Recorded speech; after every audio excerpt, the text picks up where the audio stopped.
अस्सलाम वालेकुम। आज का हमारा टॉपिक है the difference between noun clause, adverb clause और एडजेक्टिव क्लॉज। वैसे तो हम ये तीनों टॉपिक्स को डिटेल के साथ डिस्कस कर चुके हैं, लेकिन एक रीकैप्चुलेशन के तौर पे हम आज उसकी रिवीजन करेंगे और कुछ निमोनिक्स के ज़रिए ये जहन नशीन करने की कोशिश करेंगे कि एक सेंटेंस में जब कोई डिपेंडेंट क्लॉज होती है तो हम उसको कैसे आइडेंटिफाई करेंगे कि ये नाउन क्लॉज है, एडजेक्टिव क्लॉज है या एडवर्ब क्लॉज है। हमने पढ़ा था जो रिलेटिव एडवर्ब्स हैं व्हेन, वेयर एंड हाउ। ये जो तीनों डिपेंडेंट क्लॉजेज होती हैं उनमें हम यूज़ करते हैं, नाउन में भी, एडवर्ब में भी और एडजेक्टिव में भी। और जो रिलेटिव प्रोनाउंस हैं who, whose, whom, which, that वगैरह, ये नाउन क्लॉज में और एडजेक्टिव क्लॉज दोनों में यूज़ होते हैं। एडवर्बियल क्लॉज में ये यूज़ नहीं होते। तो रिलेटिव एडवर्ब्स और रिलेटिव प्रोनाउंस के ज़रिए एक क्लॉज को आइडेंटिफाई करना थोड़ा सा मुश्किल हो जाता है कि ये नाउन क्लॉज है, एडजेक्टिव क्लॉज है या एडवर्ब क्लॉज है। हमारे पास ये तीन एग्जाम्पल्स हैं। I don't know where he lives, I visited where he lives, I visited the place where he lives. इन तीनों में आप देखें जो डिपेंडेंट क्लॉज है वेयर ही लिव्स, ये तीनों क्लॉजेज में सेम है, लेकिन एक सेंटेंस में ये नाउन क्लॉज के तौर पे काम करेगी, एक में ये एडजेक्टिव क्लॉज के तौर पे काम कर रही है और एक में ये एडवर्बियल क्लॉज के तौर पे काम कर रही है। अब हम देखते हैं कि कौन से सेंटेंस में ये नाउन क्लॉज है, कौन से सेंटेंस में ये एडजेक्टिव क्लॉज है और कौन से सेंटेंस में ये एडवर्बियल क्लॉज है। सबसे पहले हम नाउन क्लॉज को आइडेंटिफाई करने के हिंट्स देख लेते हैं।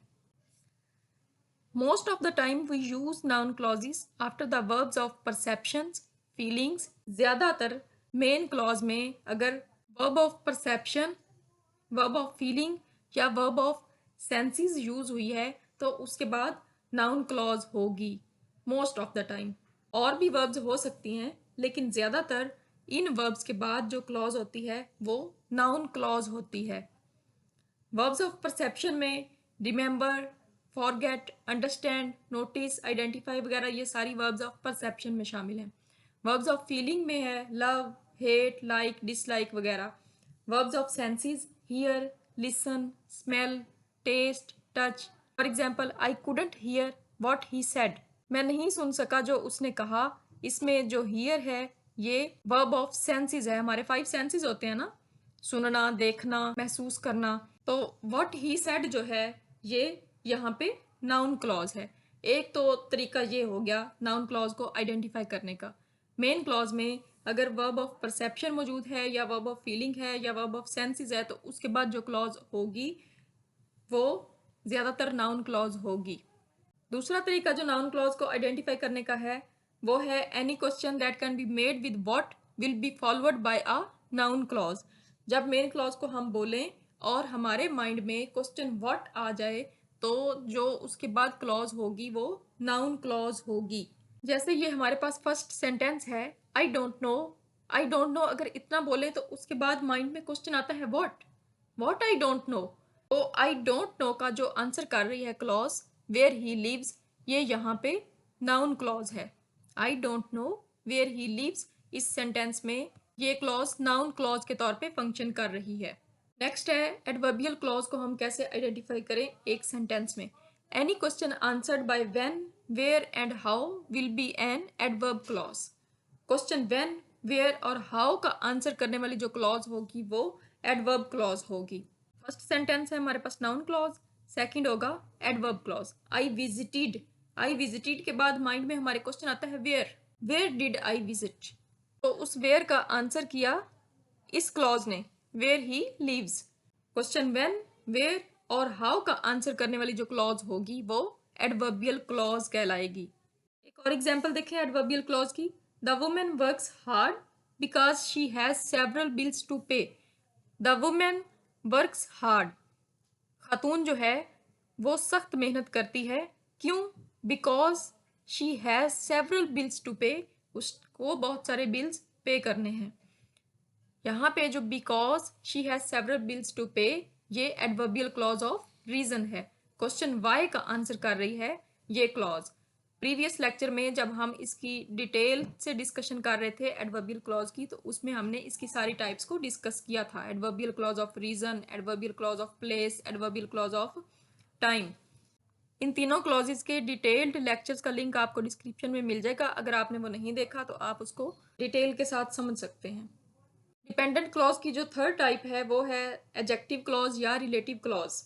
रिलेटिव क्लॉज या एडजेक्टिव क्लॉज को हम कैसे आइडेंटिफाई करें? If the relative adverb is preceded by a noun and the clause also qualifies the noun, then the clause is adjectival. अगर डिपेंडेंट क्लॉज से पहले कोई नाउन हो और वो क्लॉज उस नाउन को क्वालिफाई भी कर रही हो, तो तब वो क्लॉज जो है एडजेक्टिव क्लॉज होगी। हमने ये डिस्कस कर लिया। फर्स्ट सेंटेंस जो है वो नाउन क्लॉज है, सेकंड है एडवर्ब क्लॉज, और थर्ड फिर एडजेक्टिव क्लॉज होगा। इसमें जो वेयर ही लिव्स है ये वर्ब के बाद आ रहा है, लेकिन मेन क्लॉज को बोलने के बाद माइंड में हमारे क्वेश्चन आता है व्हाट। क्वेश्चन व्हाट का आंसर करने वाली ये क्लॉज नाउन क्लॉज होगी। इसमें भी ये वर्ब के बाद है और क्वेश्चन वेयर का आंसर कर रहा है। व्हेन, वेयर और वाई का आंसर करने वाली क्लॉज जो है वो एडवर्बियल क्लॉज होगी। इसमें इस क्लॉज से पहले जो प्लेस है ये नाउन है और ये क्लॉज अपने से पहले वाले नाउन को क्वालिफाई भी कर रही है, इसलिए ये एडजेक्टिव क्लॉज होगी। आई विजिटेड द प्लेस, मैंने उस जगह का विजिट किया। वेयर ही लिव्स, कौन सी जगह? जहां पे वो रहता है। तो इस क्लॉज ने अपने से पहले वाले नाउन को क्वालिफाई किया, इसलिए ये रिलेटिव क्लॉज या एडजेक्टिव क्लॉज कहलाएगी। तो थर्ड सेंटेंस में हमारे जो क्लॉज यूज हुई है वो है एडजेक्टिव क्लॉज। अब आपने देखा कि तीनों सेंटेंसेस में जो डिपेंडेंट क्लॉज थी वो सेम थी, लेकिन इसके फंक्शन की वजह से इसमें ये नाउन क्लॉज हो गई, इसमें एडवर्बियल क्लॉज और इसमें एडजेक्टिव क्लॉज। यहाँ पे एक इम्पॉर्टेंट बात, समटाइम्स रिलेटिव क्लॉज से पहले नाउन मौजूद होता है, लेकिन फिर भी वो एडजेक्टिव क्लॉज नहीं कहलाती, नाउन क्लॉज कहलाती है। एडजेक्टिव क्लॉज होने के लिए रिलेटिव क्लॉज से पहले नाउन की मौजूदगी के साथ साथ उस क्लॉज के लिए उस नाउन को क्वालिफाई करना भी ज़रूरी होता है। अगर वो क्लॉज अपने से पहले वाले नाउन को क्वालिफाई नहीं कर रही, उसको सेम टू सेम दूसरे अल्फाज में रिपीट कर रही है, तब वो एपोजिशन के तौर पे काम कर रही होगी, नाउन क्लॉज होगी और एपोजिशन के तौर पे काम कर रही होगी। जब हमने नाउन क्लॉज को डिस्कस किया था तो हमने नाउन क्लॉज के 6 फंक्शंस भी पढ़े थे। उनमें 4 मेन फंक्शंस थे कि नाउन क्लॉज सब्जेक्ट के तौर पे काम करती है, ऑब्जेक्ट के तौर पे, कॉम्प्लीमेंट के तौर पे और एपोजिशन के तौर पे। एपोजिशन टू सब्जेक्ट भी हो सकती है और एपोजिशन टू ऑब्जेक्ट भी हो सकती है। एपोजिशन कहते हैं सेम टू सेम किसी बात को दूसरे अल्फाज में रिपीट करना। हमारे पास ये 2 सेंटेंसेस हैं, the suggestion that she gave was accepted और the suggestion that she should be promoted was accepted.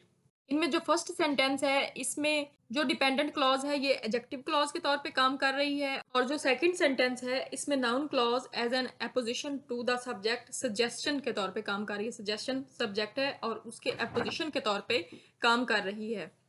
जो फर्स्ट सेंटेंस है इसमें द सजेशन सब्जेक्ट है और दैट शी गेव ये क्लॉज इस सब्जेक्ट को, इस नाउन को क्वालिफाई कर रही है कि जो सजेशन उसने दी थी वो एक्सेप्ट हो गई। लेकिन जो सेकंड सेंटेंस है the suggestion that she should be promoted, उसने सजेशन कौन सी दी? That she should be promoted. यहाँ पे उस सजेशन को जो उसने दी थी उसको दूसरे अल्फाज में रिपीट किया जा रहा है, तो इस सेंटेंस में ये नाउन क्लॉज एपोजिशन के तौर पे काम कर रही है। यहाँ पे ये एडजेक्टिव क्लॉज नहीं है, नाउन क्लॉज है। ये इस सब्जेक्ट को क्वालिफाई नहीं कर रही है, इसको सेम टू सेम दूसरे अल्फाज में रिपीट कर रही है। उम्मीद है अब आपको किसी सेंटेंस में क्लॉज को आइडेंटिफाई करना बहुत हद तक आसान हो गया होगा।